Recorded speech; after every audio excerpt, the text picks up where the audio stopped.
Welcome to the Natural Super Kids podcast, where you will discover practical strategies to inspire you to boost the health and nutrition of your kids. I'm Jessica Donovan, a qualified naturopath specialising in kids' health, and I want to make it as easy as possible for you to raise healthy and happy kids. Let's get into it.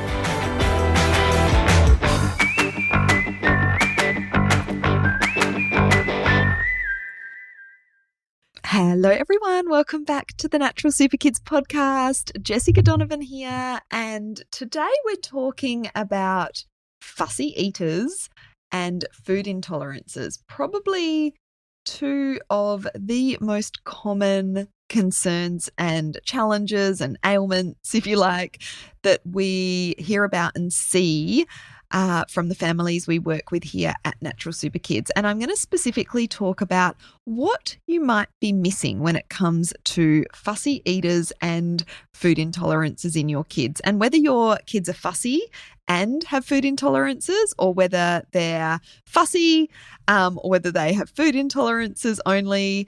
You are going to get a lot of value out of this podcast episode.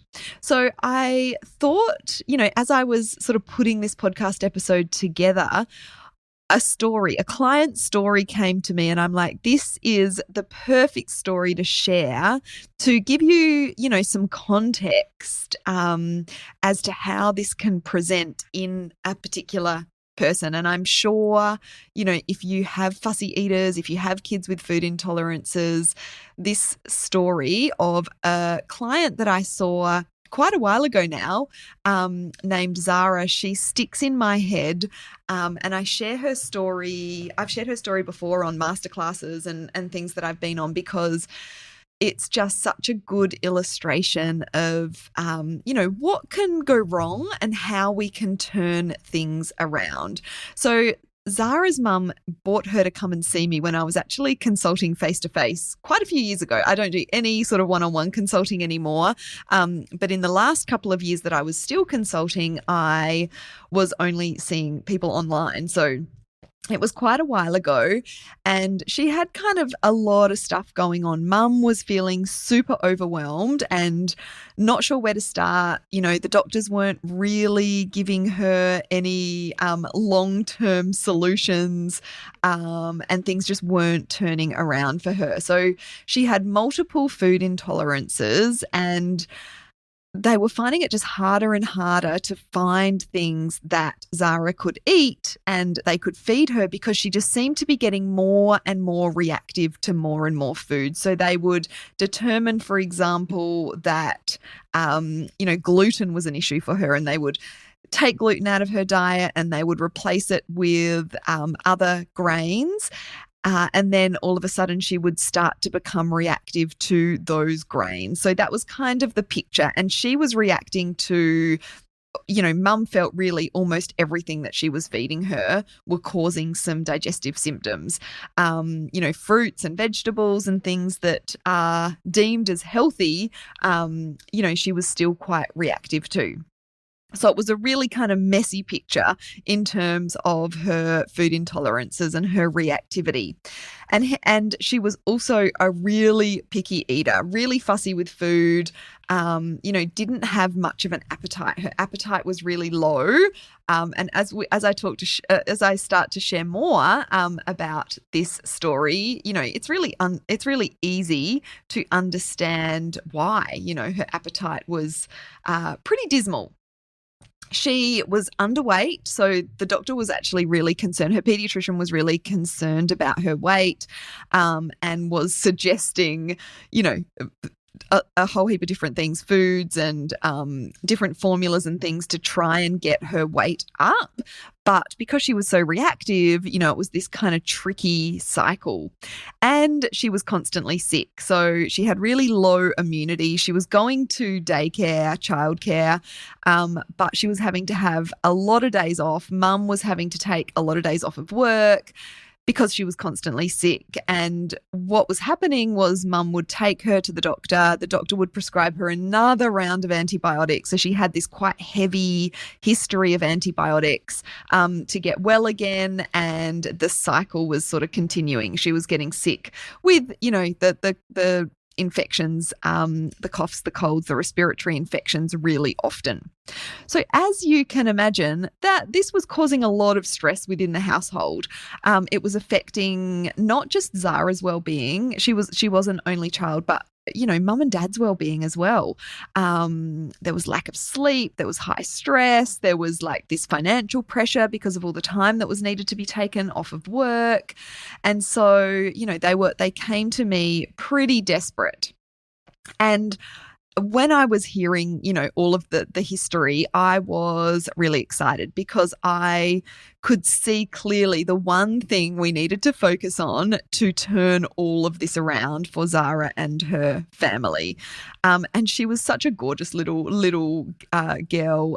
She was very slight. And you could just see she was, she just wasn't well. And it was affecting, things like her behavior, her sleep, her mood, and so on as well.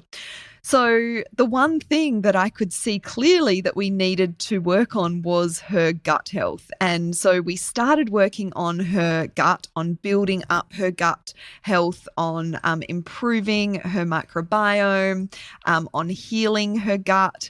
And things, really started to turn around. And I'll share with you the details in a moment. But what happened is she went from this really negative cycle of health where everyone was feeling overwhelmed and it felt like really messy because she had all of this stuff going on. It's like, where do we even start with this? To this cycle starting to turn in a much more positive way. So as her digestive symptoms improved, I didn't really go into this, but she was constantly had sore tummies, and these were sort of the signs and symptoms that she had of the food intolerances. She had irregular bowels, constipated one day to really loose, bowels and diarrhea the next, and she had a low appetite. So as her digestive symptoms started improving, as we worked on her gut health, she started accepting a wider variety of foods and tolerating them. This didn't happen overnight, but it was relatively fast, like within a matter of weeks and then months. So then once her appetite improved and she started tolerating more foods, she started gaining some weight, and her immunity improved as well. So this all happened from working on gut health. So I want to rewind and look at what caused all of these issues to happen in the first place. And, this is where I think this story really helps to illustrate the things that you might be missing when it comes to your kids' fussy eating and or food intolerances. So what I was hearing from Zara's mum when she brought her into me and, going through the assessment that I went through with new clients was that Zara had what we call dysbiosis. Basically, that is an imbalance of good and bad bacteria within the microbiome. And for Zara, this was primarily caused by her history of antibiotic use. So she had, like I said, a heavy history of antibiotic use, and she had a history of antibiotics very early on in life. So let's just kind of broaden this out because dysbiosis is really common in kids. And for Zara, it was this heavy history of antibiotic use and early, antibiotics used in early life, again, which is really common in children. But there's a lot of different factors that can cause and lead to dysbiosis or gut imbalance. Our Western diet, which is low in fiber and high in sugar and processed food, can lead to dysbiosis. The maternal microbiome has a role to play in a child's microbiome health. And so, if that can sort of lead to not the best start in children if mum's microbiome isn't as healthy as it could be. And then, of course, there's things like the method of birth. So we know that babies that are born via C-section are more likely to have dysbiosis and have that imbalance of good bacteria in their guts. Now, of course, this is not a given, and there's certain things that we can do if our babies are born via C-section to replete that microbiome, which is really important. But, for argument's sake, what the research shows us is that when babies are born via C-section, they're not born via that vaginal birth canal. They're not picking up all mum's healthy microbes. And so that does affect the health of their microbiome very early on. And then there's antibiotic use, like there was in Zara's case. Antibiotics in pregnancy, antibiotics during birth, antibiotics in very early life. And this is, really common. I don't have the stats in front of me, but a lot of kids that we help here at Natural Super Kids, are ticking these boxes where mum took antibiotics in pregnancy, they were given or they were given antibiotics during birth for whatever reason, or baby was given antibiotics in early life, or, even in the first few months of life. And this is huge. Antibiotics do have a significant impact on the gut microbiome. And we know that the gut microbiome is super important to all aspects of health. So these are just some of the things that can sort of lead to dysbiosis. Then there's things like stress and environmental factors. There's all sorts of chemicals and toxins within the environment that can deplete the diversity of the microbiome. So the Western diet, the Western environment, our Western lifestyle, where we're spending a lot of time indoors versus outdoors, all are having a really negative effect on the microbiome. So it's no surprise that many, many, many, many children and adults have this situation of dysbiosis or imbalance in the gut microbiome. And going back to Zara's story and what happened here and how this links to food intolerances and fussy eating, the next thing we need to know is that dysbiosis can lead to digestive symptoms. And some of the common ones that we saw in Zara, and also we commonly see in kids: constipation, irregular bowels. So, those IBS type symptoms where you've got loose bowels 1 minute and constipation the next. And food intolerances are all linked, and dysbiosis can be a causative factor within these digestive symptoms. And then the other thing about dysbiosis or gut imbalance is that it over time will affect the lining of the gut and lead to leaky gut. Now, when we see kids like Zara that are reacting to more and more and more foods, as we're kind of removing foods that we think they're reacting to and replacing them with other foods, and then they start reacting to those, that is a big red flag for leaky gut syndrome or intestinal permeability. And what this is, if you're not aware, is that it's basically, essentially it's a breakdown of the gut wall.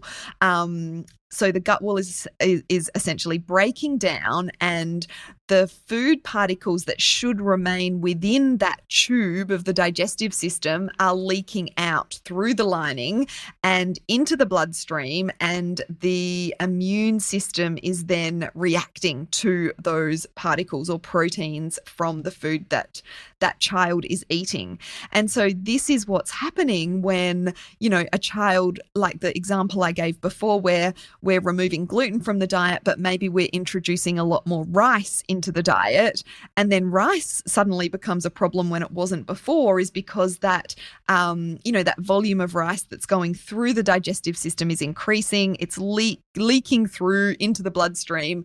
The immune system is then reacting to it, and, food intolerances are developed over time. So whenever we're seeing kids with food intolerances, we're always looking at the, that intestinal permeability, and healing that gut lining. So hopefully this is all making sense. So just to sort of reiterate what we're talking about, that dysbiosis has caused the digestive symptoms, or has been a big factor in the digestive symptoms that are going on. And it is also affecting the lining of the gut, leading to leaky gut and food intolerances. And in some cases, that can lead to food allergies as well.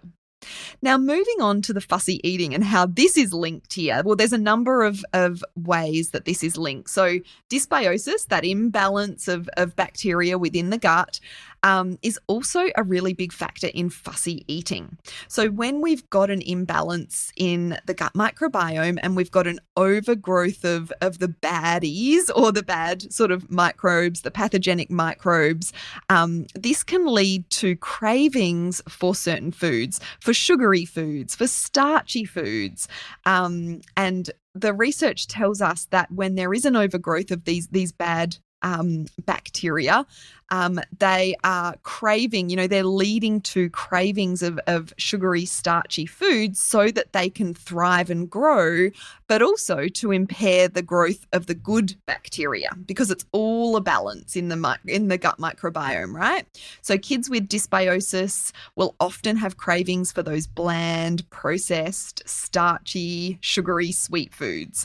Healthy foods are less attractive because the microbes, that imbalance in the microbiome, so the microbes are manipulating their response. So your child isn't being fussy just to be a pain, although sometimes I know it feels that way.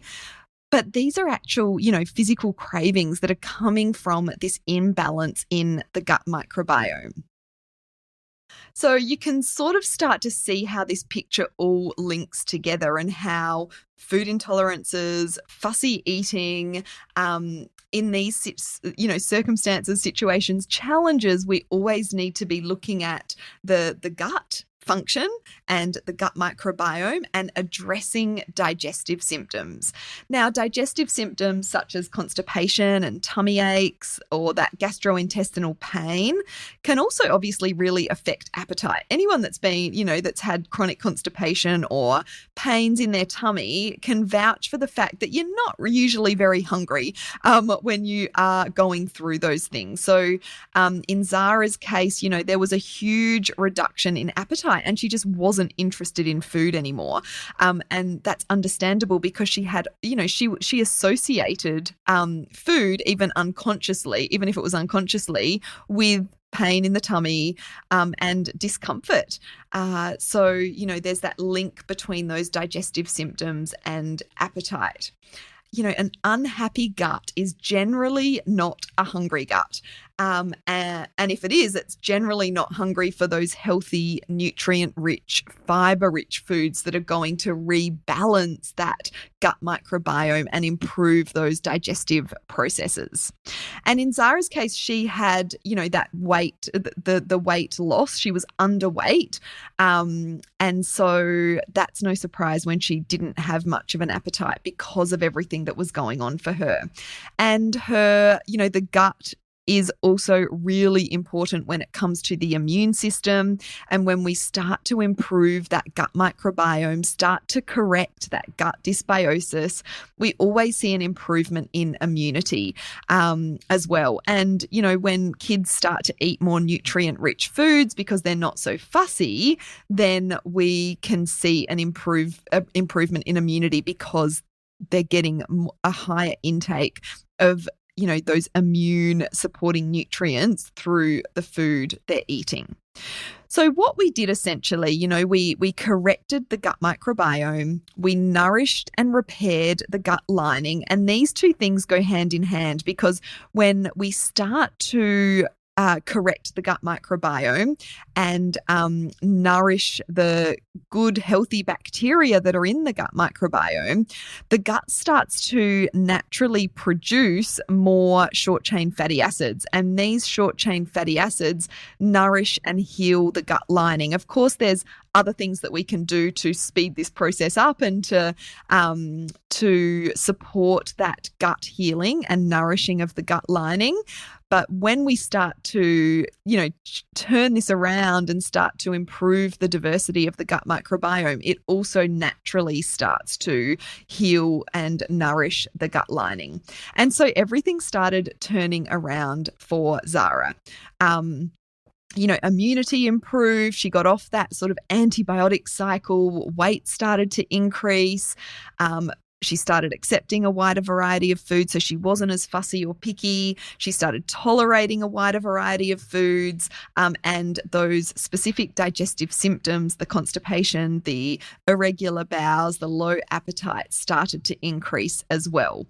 And so this is why, I am so passionate about gut health when it comes to kids, because it's one thing that we can focus on that turns this messy, overwhelming sort of health challenge story into a positive story. And this is just one story that we have here at Natural Super Kids. We have many, many, many others just like it. And these are the things that are often, not talked about when parents are going to see GPs or pediatricians. And this is, why we love what we do here at Natural Super Kids, because we can offer hope to families that have often been to multiple doctors, multiple specialists, and just keep getting prescribed those antibiotics and, encouraged to feed their kids more food to increase that weight gain. And practically that's just impossible when they are reacting to so many foods and they're so fussy with food. I do just want to add that, of course, fussy eating is complex. It's multifactorial. There's more that we can look at when it comes to fussy eating.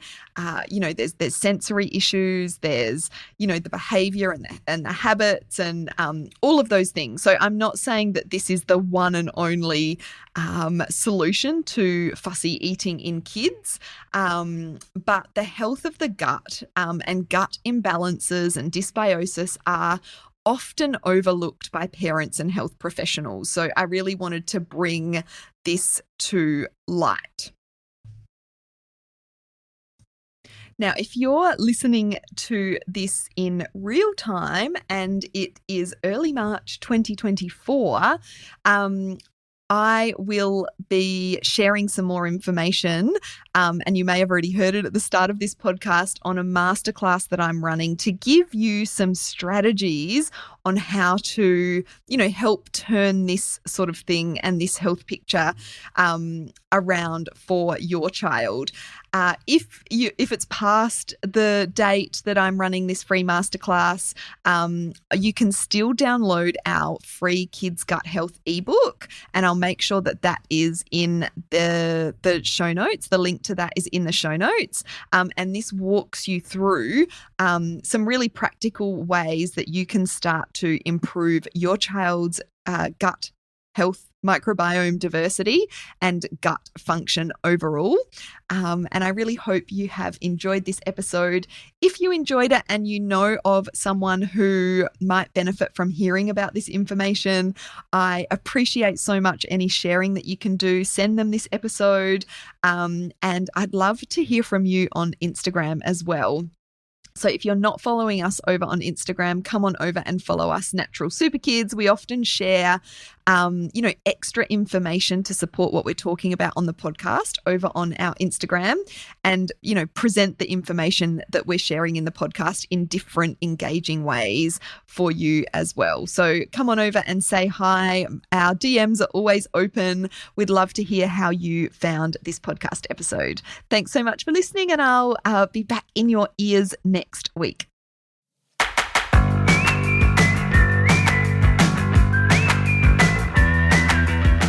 Thank you so much for joining me on the podcast today.